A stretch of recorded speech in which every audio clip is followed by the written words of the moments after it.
A few people are watching, so I'm going to continue this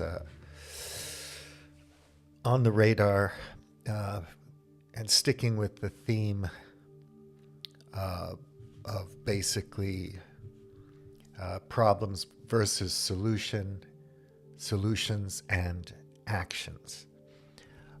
So this is what I've been harping on for a long time, many years actually.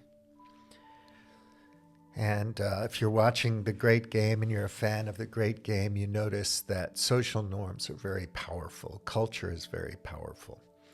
And it's easier to go along and get along than to recognize that perhaps your system, the structures, the culture is just not working.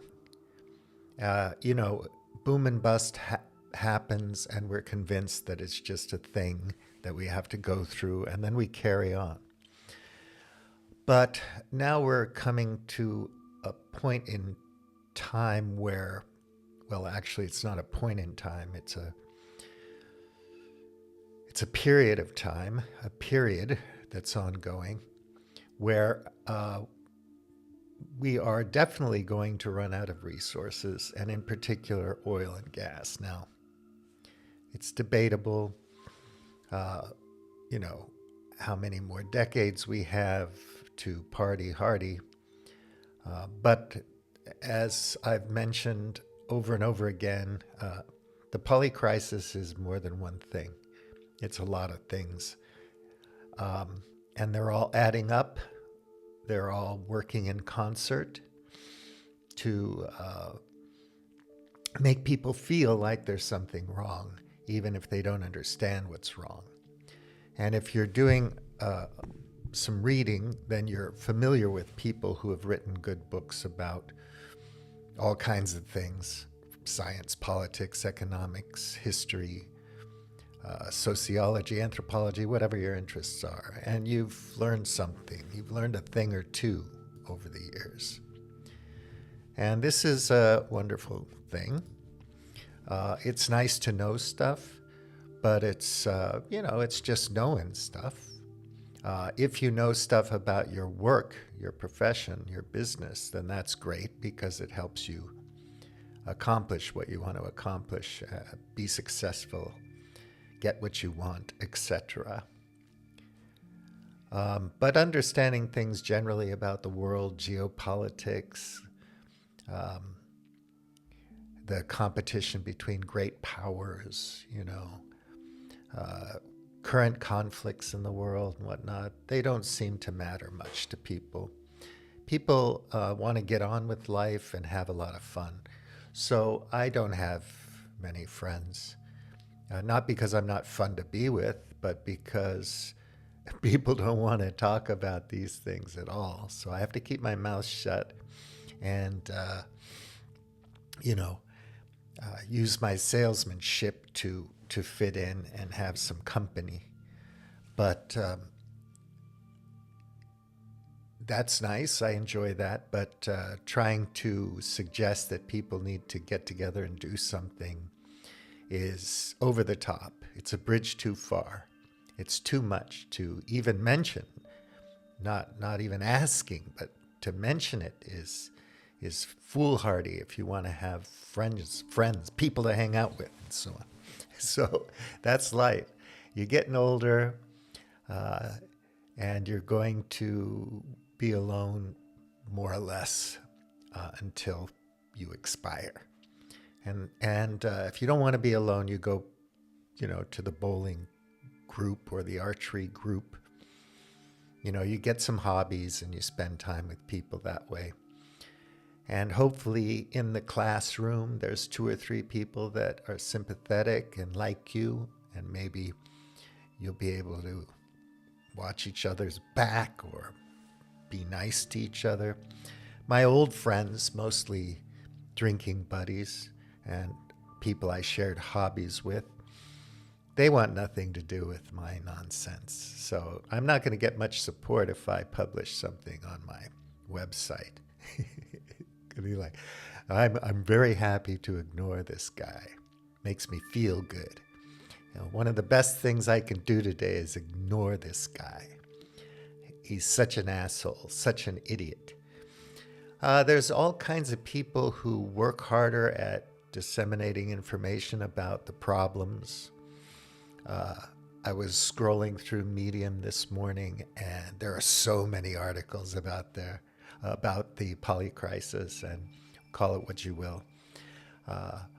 Different elements of it. I watched a really interesting video about how to interpret climate models and how climate models work, and the AI that's involved with climate models. So anyway, my comment to that piece, which was really, really good, I learned something there. I said, this is an informative and essential video. We need to learn how these models work. AI can help, even though it's a heat engine. It would be nice if we invested our oil and gas resources into creating new sustainable socioeconomic model. Let's leave information packets for posterity. We're currently living in the age of insanity. So it's nice, and I think this particular video got a few views when I watched it. It had no comments, no likes. I liked it and commented. It'll get more views, no doubt. It's a good video. But my point is always the same. It's like we're going to use AI to run climate models, and AI uses a lot of energy, oil and gas, which heats up the planet and, just exacerbates the problems we're in. And there's nothing going on across the world by nation states to really address the systemic and structural issues that are causing the problem. None. The cop stuff is a cop-out. It's bullshit. It's green virtue signaling and totally useless at this point. It has been anyway.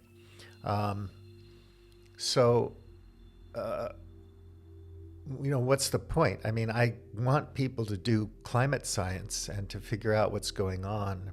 But if we're not going to change our behavior, the way we run things in this world, if we don't kill neoliberalism, if we don't do something about late stage financialized capitalism, we're screwed. So the problem is we don't have any ideas about what's next. We don't have real solutions to those systemic problems. And if we could imagine them, or if we had them, let's say there's a guy named Karl Barks or Karl Barkley. And Karl has come up with a great idea for how to run societies around the world. A new culture that's just and sustainable and all of that stuff. Good for biodiversity, cleans up pollution, decides that, forever chemicals are something we can live without, and what we're going to replace them with, and how we're going to clean up what's out there if possible, and so on and so forth. And how we're going to feed and clothe and house people around the world, and how we're going to make peace instead of war. And by the way, many people just think that's human nature, so forget about it. What comes, man. You can't do anything about it. Focus on what you can do, like prepping. So you go to the LDS, Latter-day Saints website, and they tell you how to store food, how to prep. And if you belong to a church, you have a community that says, we're going to do this together because we believe in the same God, we believe in the same precepts, we believe in the same dogma. So we're going to work together and support our community and store some beans and rice and whatever. And this is going to be good for us because when the proverbial shite hits the fan, we'll have an extra 3 months or year or 5 years or something to do what, I don't know. But anyway, they'll be alive with their community, and supposedly everything will be good. For religious communities as well, who are preppers like the LDS, it's wonderful because these folks have each other. I mean, they're doing this within their community, which is nice. You know, you're hanging out, figuring out how to survive an extra 3 months in case this, that, or the other thing happens. And at the end of the day, Jesus is going to save you. So isn't that fantastic? I mean, it must be wonderful to believe that, because you've got your church, you've got your people, you've got your beliefs, and your community and all that stuff. And then at the end of the day, you're going to go to heaven anyway. So what's the big deal?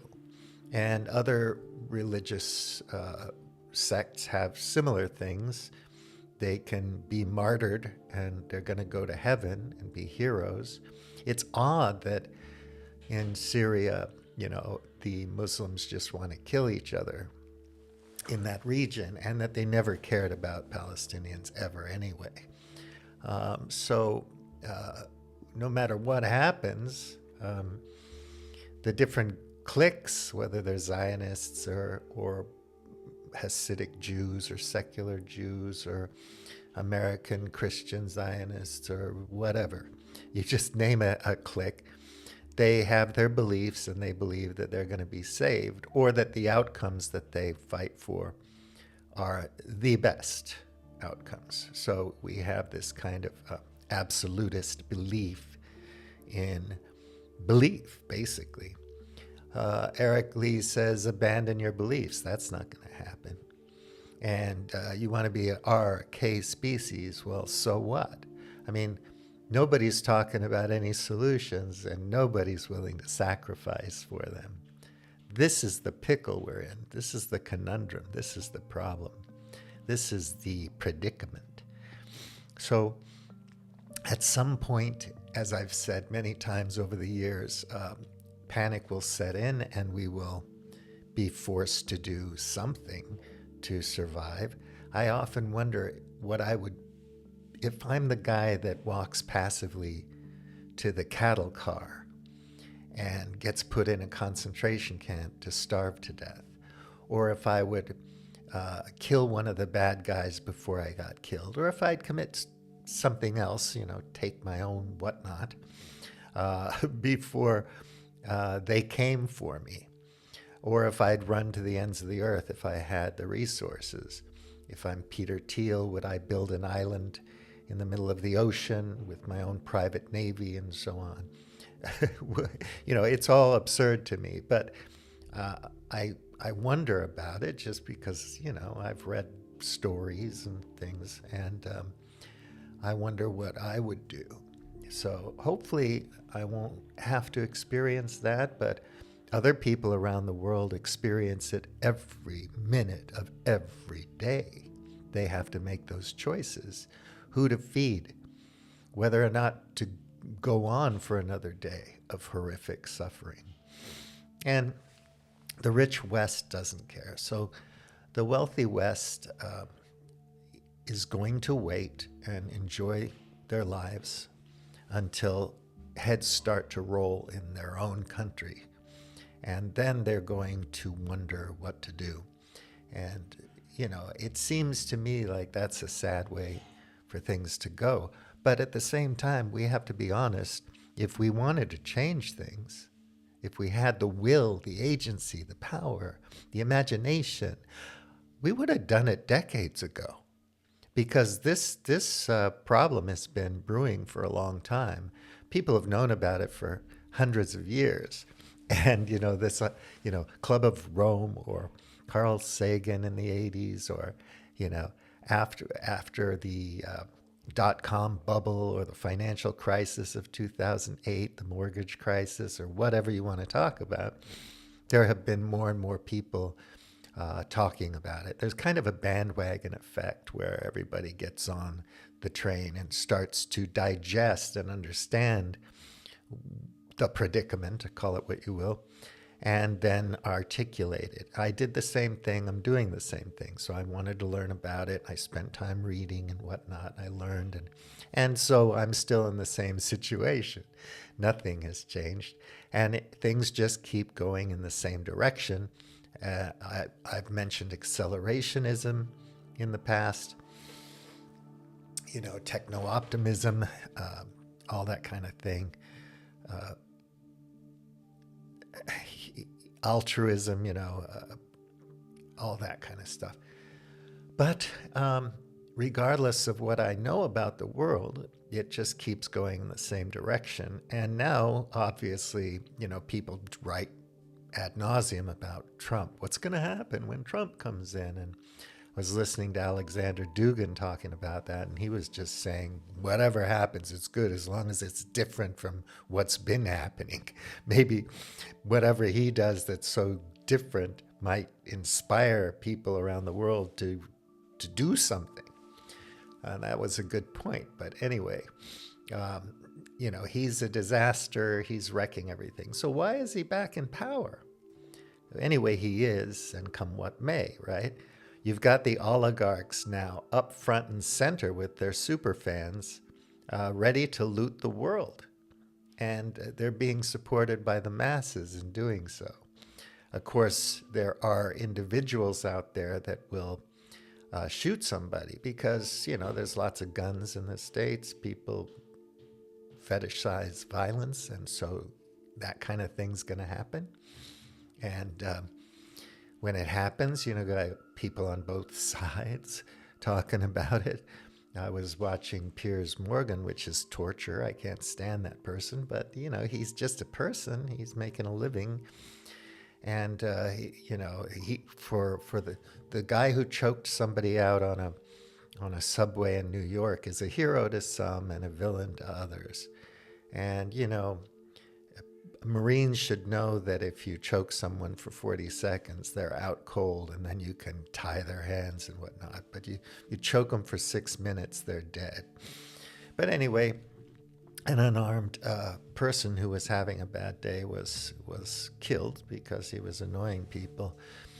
Or maybe, who knows what he had? He could have had a nuclear bomb or a chemical weapon, whatever. It's just so absurd to me.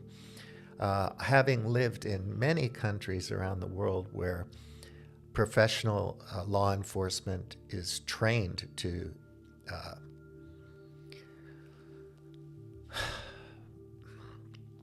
use lethal force as a very last resort, and they know how to de-escalate these emotional situations. And the cultures, in the one I live in now, people would de-escalate before they would use deadly force. You hardly see any fights in this country. I lived in Japan and China and other places, and you just didn't see the kind of petty violence that I would see in the Anglosphere, UK, Ireland, the United States, Australia, and so on. We tend to think that violence is a solution to a lot of things.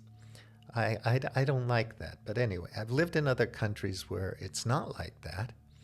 And so I know people can live peacefully with one another and not fetishize violence.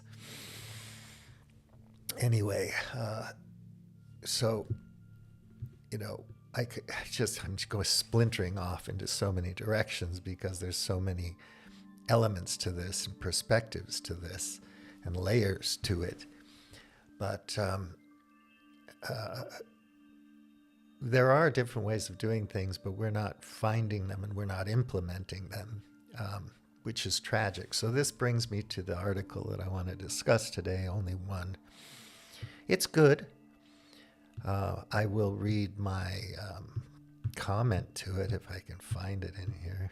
So everyone wants to be the star of the show in terms of talking about the crises. And, people get really, territorial, and they don't want to talk to other people about it. They just want to be the center of attention. I know what the problems are. Pay attention to me. So I said, in a few words, you, the honest sorcerer, the person who wrote the piece, have summed things up brilliantly.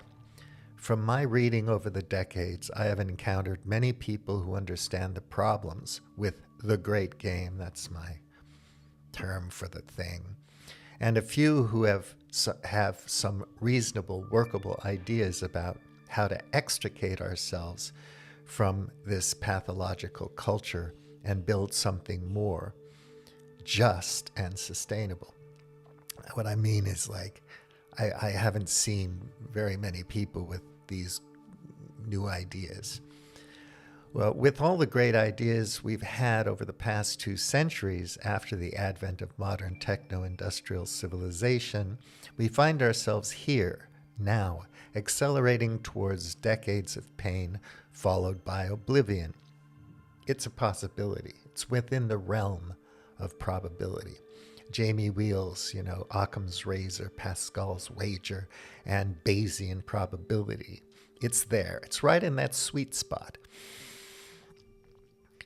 So what ideas will fill that vacuum left behind by oligarchic, this is a quote from his article, by oligarchic capitalism, however, will depend on how well informed we are about our predicament and how we plan to adapt to its many outcomes. And that's a great quote. I've said the same thing in different ways a million times. Let's educate ourselves. Let's prepare to adapt. Improvise and adapt. What we're missing, this is me commenting, what we're missing in your piece here are the hyperlinks to your work and others that articulate alternatives and what those willing to sacrifice might do now to achieve them. So I'm guessing the masses will enjoy having the conversation before panic ensues. I do appreciate your work. And I do. I like the piece. And it's worth reading. And he has some good references in it. But what I'm really looking for, and if you know anybody out there, please send me links or books or whatever.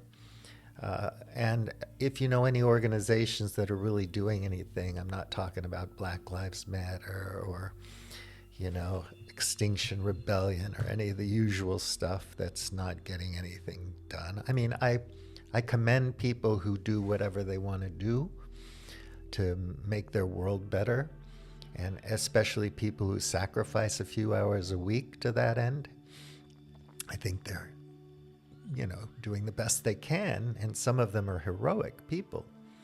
But I really am looking for some realistic things we can do besides just hang around and wait for the population to crash and then see if we become a K or an R species in our next iteration, which is all well and good, but, knowing about a problem doesn't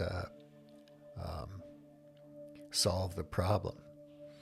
So he gives an example in the piece about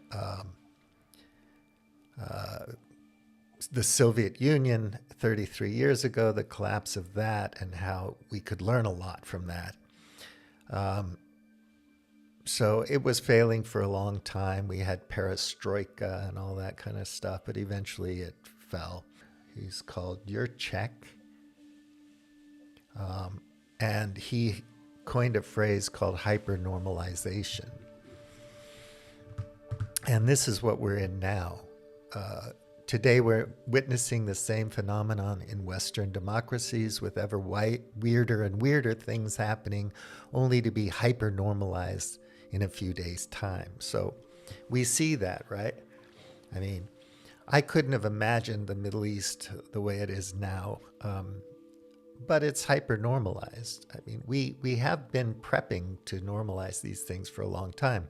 We see failed state after failed state, caused by all kinds of things, including color revolutions and proxy wars. And you get on the wrong side of Uncle Sam Incorporated, and you're in deep shit. You're in trouble. Now we're kind of looking at another failed state in Syria, and they're bombing everything there now. So there won't be any infrastructure, there won't be any military, any self-defense. And you'll just have a bunch of really angry tribes of people who hate each other going after each other. It's another horrific failed state, more refugees, more people in trouble, dying, starving, and so on. No solution, nothing really waiting in the wings that's, viable to replace what's been destroyed. Maybe Israel will make some really nice resorts and golf courses in Gaza and the West Bank after Palestinians have been cleansed. I don't know what's going to happen there, but it won't last very long. The country club's going away. And I know, if you're a wealthy person, you belong to a country club, and everybody likes you because you're kind of funny, you tell good jokes, you're good looking, you dress well, you're successful, you're at the club, you play golf pretty well, tennis pretty well, you know your food and your wine and whatnot. And oh, goodness gracious, that guy I just described went bankrupt. Oh, too bad. I wonder what happened. What a shame. He lost all his friends at the country club. Because if he's not in that same clique, doesn't have the same financial status anymore, he's gone. Whatever good buddies he played golf with, they're not going to step up for that guy. It rarely ever happens. You might have one person in the club who will even give you the time of day after you lose your status. This is what happens, and it's, I've seen it happen for decades to people. It's a big club, and you ain't in it. You and I are not in the big club. And by the way, it's the same big club they use to beat you over the head with all day long when they tell you what to believe. All day long, beating you over the head in their media, telling you what to believe, what to think, and what to buy. The table is tilted, folks. The game is rigged, and nobody seems to notice. Nobody seems to care. Good, honest, hard-working people, white collar, blue collar, doesn't matter what color shirt you have on. Good, honest, hard-working people continue. These are people of modest means. Continue to elect these rich cocksuckers who don't give a fuck about them. They don't give a fuck about you. They don't give a fuck about you. They don't care about you at all. At all. At all. Yeah. So, the country club, Donald Trump's golf course in the West Bank, and then you have a water crisis, agricultural crisis, energy crisis, logistics crisis, more failed states, and pretty soon you just have a whole bunch of people in the Middle East who are starving to death, and all those big tall buildings that service the global economy and the whole constructs and facade of financialization and all the ones and zeros on all the ledgers around the world and all those mechanizations are gone. What do you do now? You try to relearn the Bedouin methods of surviving in the desert. What can we learn from those indigenous tribes? How can we become paleo again? How can we be cavemen again? And of course, you think I'm nuts because this is going to happen for decades. People say that it's not going to be 6 degrees above the 1750 baseline of temperature until 2100. Come on, man.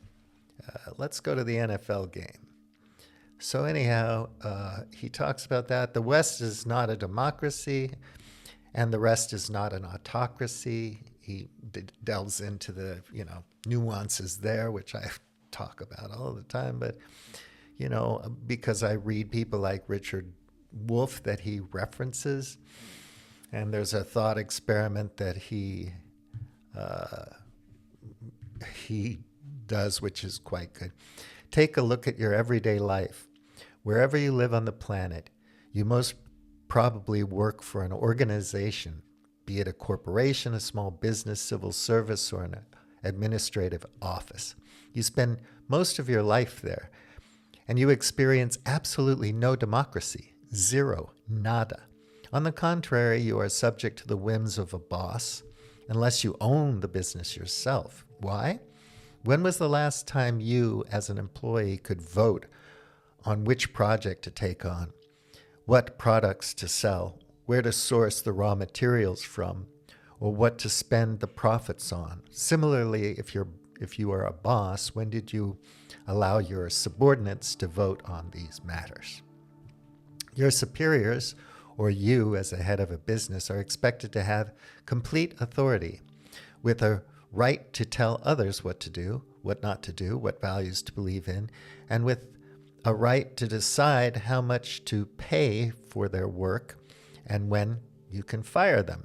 Sorry to be this blunt, but politically speaking, you spend most of your time working or acting like a dictator in a completely autocratic system.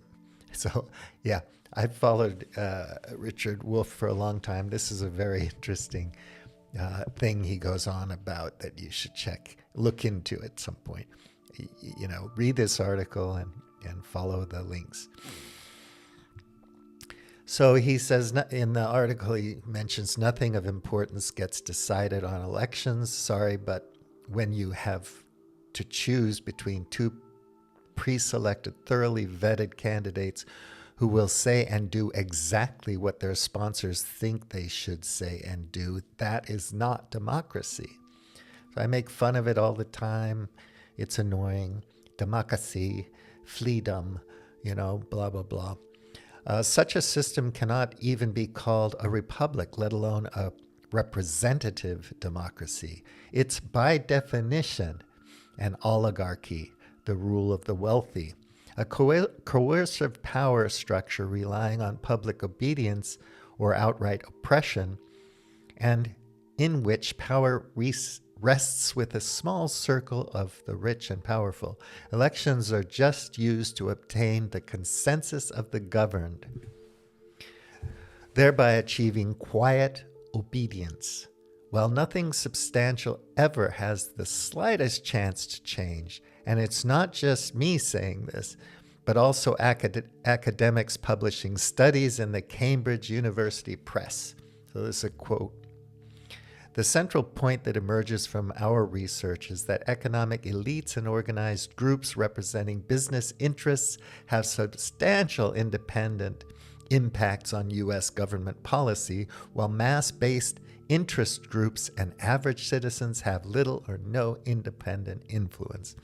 And if you don't know that, well, then you're just not paying attention to anything, which might be better for you, actually, in some ways, if you can feed yourself and your family. We accept and give our full consent to be governed by the same owner class who gives us jobs, owns corporations or wealth funds, and sponsor think tanks to write policy papers on their behalf. As a result, Western nations and many other countries around the world are effectively run by what Aurelian calls the professional managerial class.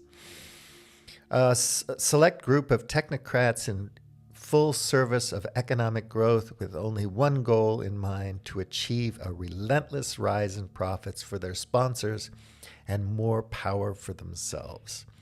This is why tariffs and sanctions are such a hot topic nowadays. The competition for your wages, the source of profit, must be reduced to a competition between companies owned by the ruling class. I skipped through a lot of this stuff, just some stuff I outlined. And then there's a great quote by Smedley D. Butler that I've talked about many times. War is a racket. He quotes some other people. It's quite good. The destruction of manufacturing industry, the loss of control over many national important assets, and the conversion of much of the former working class into a precariat with scant resources and very limited protections. What are they going to do, the 2025 folks, with entitlements in the U.S.? Oh my God, Social Security, privatize it. Healthcare. All those things are going away, I think. They're going away. And what's going to happen? How many people are going to get angry about that and do something? It's sad. I mean, it's not going to be pretty. So he goes on to say the relentless search for higher profits together with rent seeking has turned the economy into a wealth pump. With ever costlier to maintain institutions, endless wars waged for the enrichment of the few, and companies hardly doing useful products or services anymore. So there you go. Outsourcing manufacturing to places where material, energy, and labor inputs were still cheap was just one important step in the process.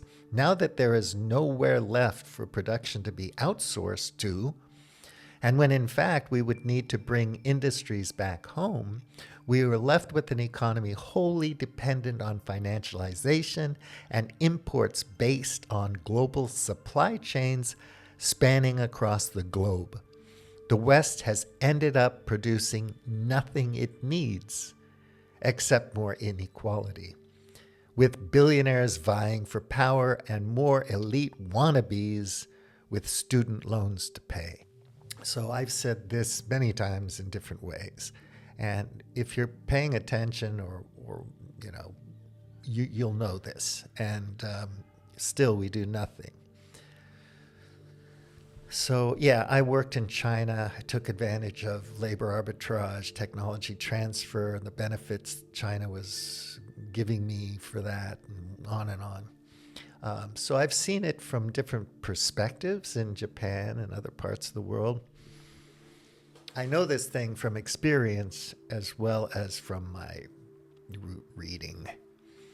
But I knew it back then, and I saw what was going on, and I knew, at the time in the 90s and 2000s, I still thought up until 2008 that there was some way that all of us could benefit from these partnerships. But I was more energy blind at the time, and, now I'm not. So it's the problem's worse than I thought back then. So he says, behind the social tensions and raging inequality is the fact that the natural resources all corporations vie for have become increasingly limited over time. And this is just a material fact. Thermodynamics, entropy, the absolute supply of materials, the total life cycle of things, trash, recycling, energy inputs for all of that stuff, man.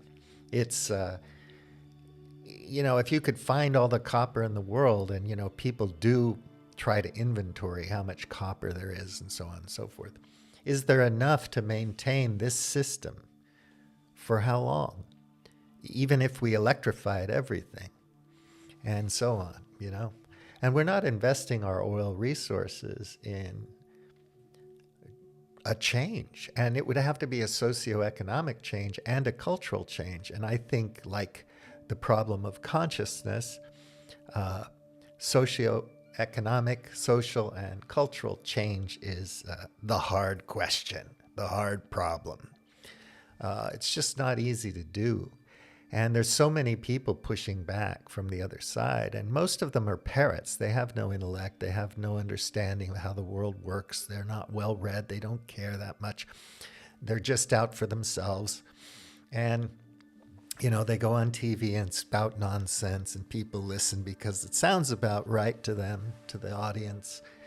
And then there's audience capture, and they double down on their ignorance and stupidity, and they keep going on and on and on.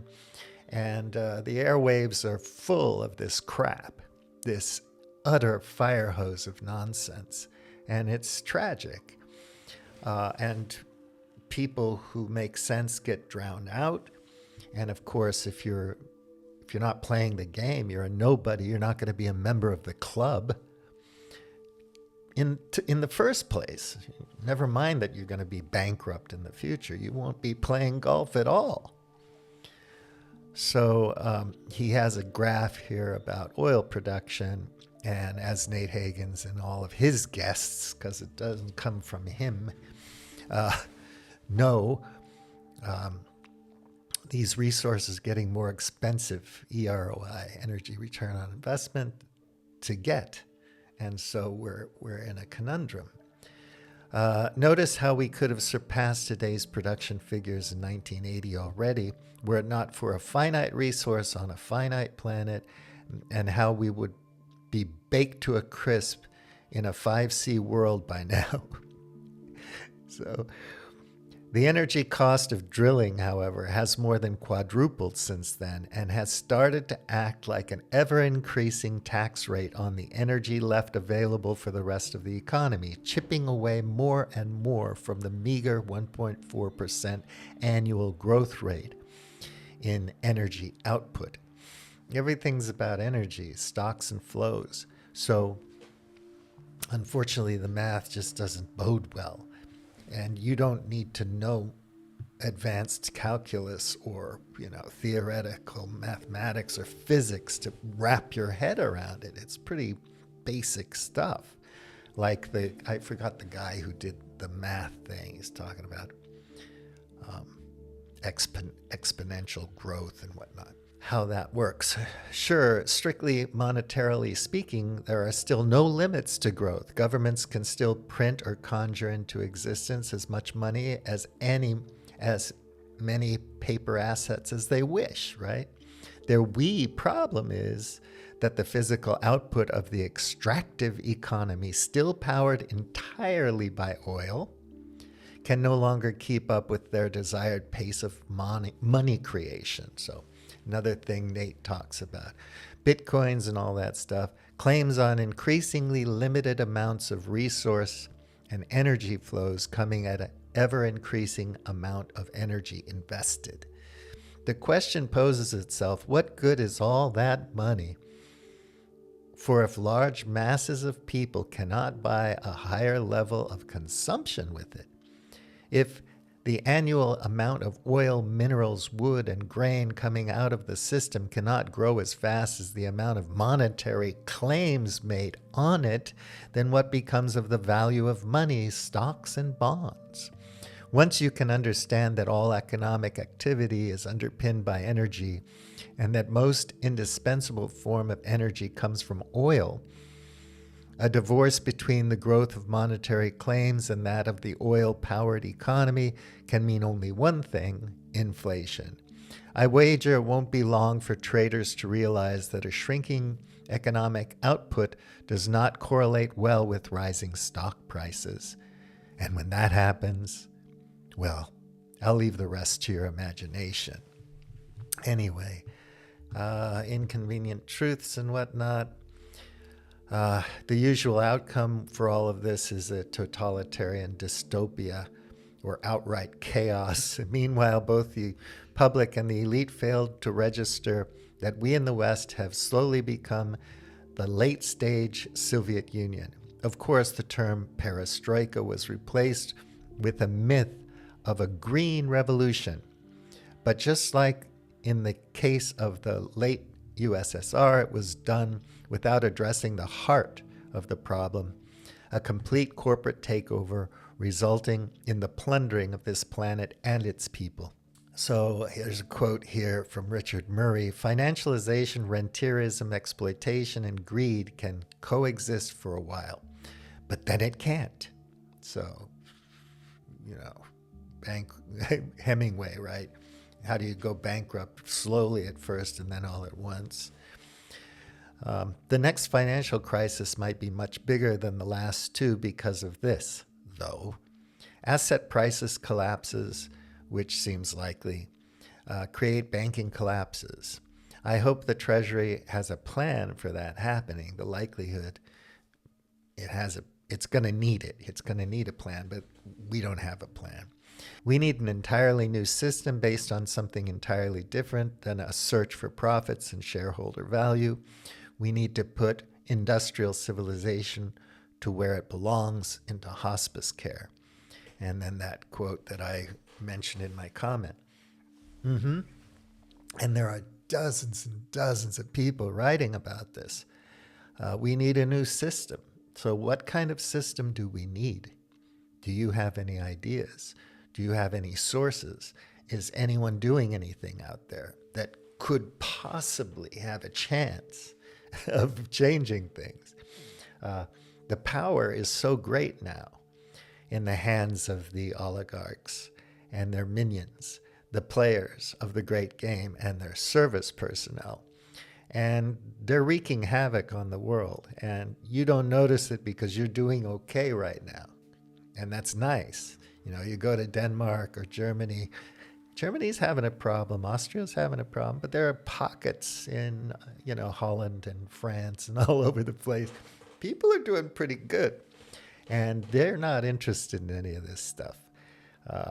Don't tell me we have a problem, or I know we have a problem, but we can't do anything about it. So if you have any ideas, let me know in the comments or contact me through my website and give me some places to look, because I really would like to focus on people who are actually coming up with a new model, and then other people who are coming up with a manner of conducting a revolution that doesn't mean that a whole bunch of people have to die. I don't know, maybe it's not possible. We're just that kind of ape, and it's too late for us to change and evolve. But I still think that we have the potential to do better and to achieve success. There's plenty of evidence throughout history of that happening. Plenty of wise ones we can look at and learn from. So I'm not quite ready to give up. I'm nursing my apathy and could care lessness in case I need it. I'm thinking about what I would do if they came for me, just going through the stoic imaginings to prepare myself for the worst possible outcomes, and enjoying my life at the same time, because life is good. And the few friends I do have are wonderful and beautiful, and I love them so much. But, I'm getting pretty tired of all the experts out there vying for attention to be the one most eloquent, brilliant explainer of the polycrisis, of the problems we have, and all this stuff. So many opinions out there. I'm not talking about just dumb opinions either. Well researched, well thought out, well articulated treatments of the problems, done by sincere, caring human beings.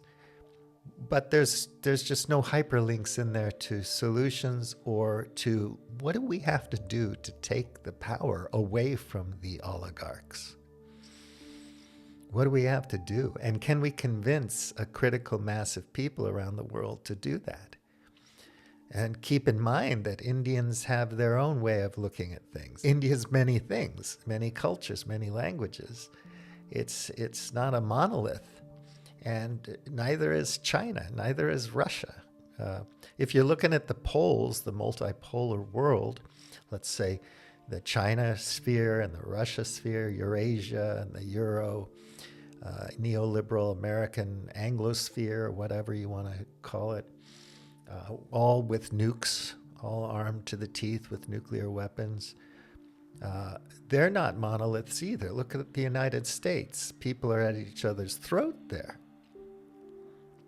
So there's no consensus, no coherence, cohesion. And we look at people that are very eloquent describers of the situation. Pick one, Schmachtenberger, Jamie Wheel, whatever. And, these people can't do anything and aren't doing anything either, other than being really hip and cool and brilliant in their articulation of the problems and their rhetoric, their communication skills, their consultative skills, which are ample and brilliant, but not enough to make a difference in the world. So I would ask people like that, what are you going to do? And then their super fans get mad at me for saying such a thing and say, what are you going to do? I know you are, but what am I? Kind of thing. and then they never get back to me, or I would like to see their work come if several people like me are looking for these solutions and ways to get there. What do you want? Why do you want it? How are you going to get there? And they start to produce a series of work or books or whatever, organizations, whatever, that are doing this. You had, there are people doing things. Varoufakis, he has a movement. Peter Joseph has had one forever, Zeitgeist. I mean, there's a whole range from like very mainstream Davos types, Club of Rome kind of thing, to, people who are really on the fringe. And there's socialists and communists. There's still those people, and there's plenty of religious people around. But are they getting any traction? Clearly there's something wrong. Maybe it is just inherent in who we are. We just can't do it. You study dark psychology and persuasion techniques, propaganda, marketing, public relations, and so on. And you realize how easy it is to program people to go along and get along. So I don't know, maybe we just won't go there. We just don't have what it takes for heroic sacrifice, which is, again, if you're living in some nice town in Holland, you don't care that much because you're living so well. Such a nice life. You can just go to the town square and sing pop songs all day and be happy, which is great. I mean, I'm glad there are people that are happy and healthy in the world. I watch UFC, and every time I see a UFC event, there's some fighter who's lost someone tragically to random violence or to shootings or something. You turn on the TV and there's yet another shooting, on and on and on. And it just becomes normalized. So this hyper-normalization kicks in, and pretty soon we're so accustomed to it, used to it, we all just decide there's nothing we can do and let it be that. And then my friends hate my guts because I talk about it, because I'm concerned, because I'm interested, I'm fascinated, I pay attention to it. And they're like, you're a boring asshole, don't like you anymore, go fuck off. So anyhow, that's life. You have to be an adult about it. Thank you to my friends that stick with me, and thank you, dear viewer, for hanging out with me for 54 bloody minutes. Man, take good care. Have a nice week. Bouillon tea out.